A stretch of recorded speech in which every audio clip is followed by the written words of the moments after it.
For those of you who were not able to meet this week for our Google Meet session, I have a quick PowerPoint that I would like to share with you that has some very, very important links. First of all, you can start with the follow along link, which is at the very bottom if you want this presentation and a copy for yourself.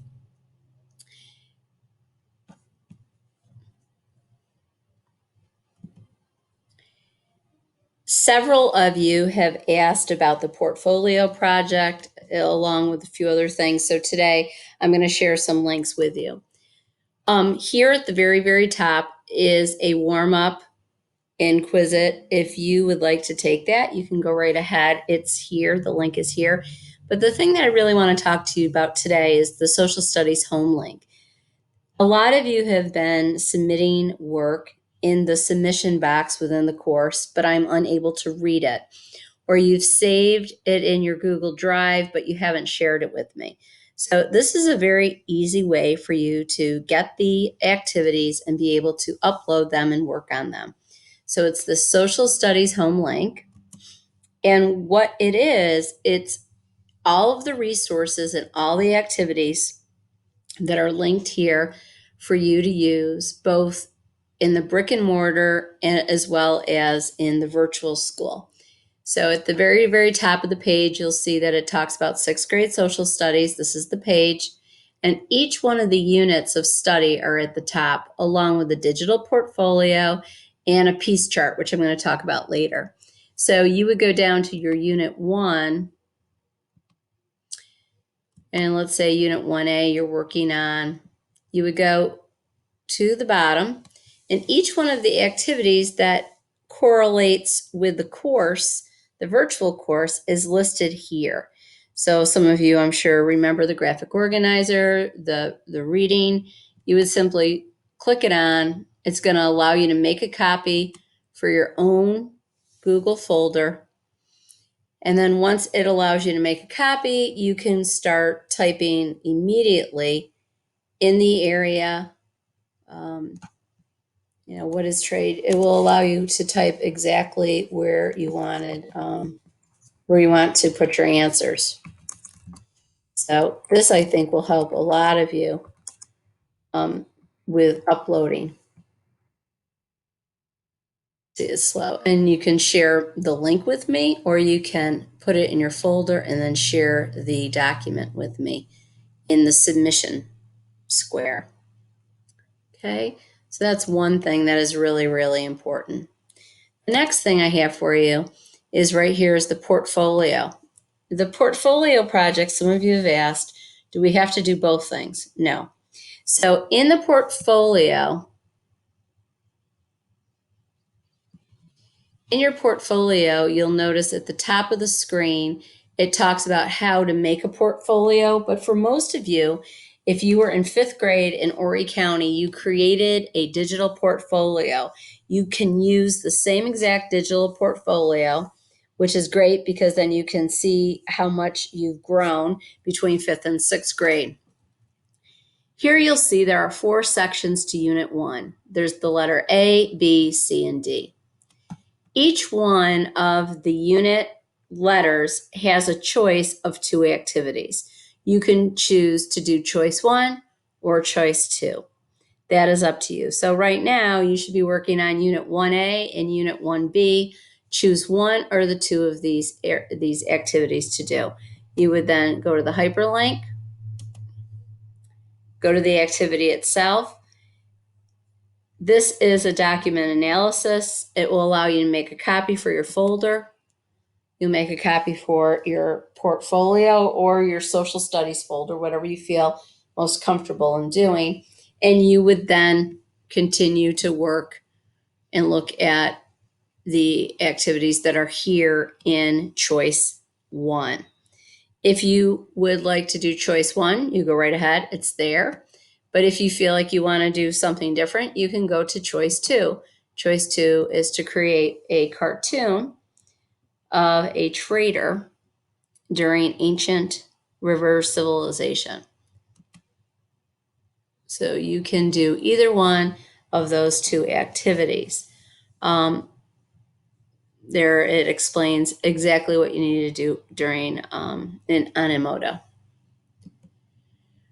So once you have completed 1A, you should be completed with 1A in the course.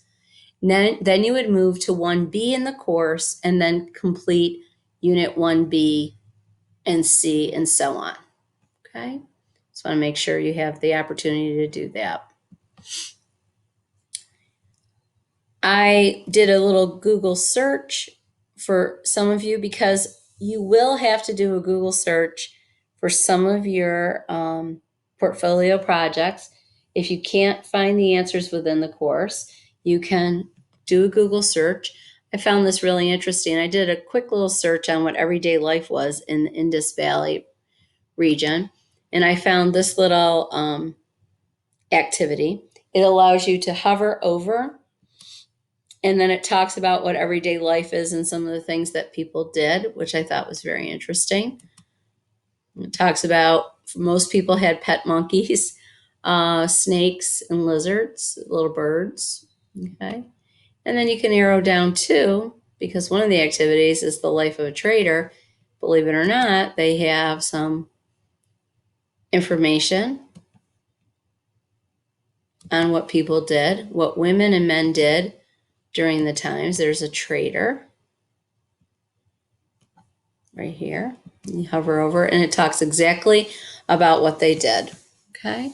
And if you're going to quote a site or if you're going to give acknowledgement to a site, please make sure to be specific on that.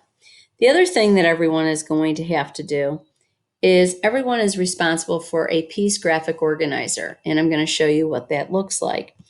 This graphic organizer we're going to be using during our next Google Meet. And our next Google Meet, the week of October the 5th, we will be working in teams to try to complete this. So what I would like you to do is look at it ahead of time before you come to class. This piece chart number 2 is the one that we're going to be working on. And you would make a copy of it, obviously, for your social studies folder. But all students are responsible for completing a piece chart for all the civilizations that we study throughout the course of the year. So you're going to have several of these piece charts by the time we're finished. What I would like you to do is take some time between now and our next meeting and look at what PEACE stands for.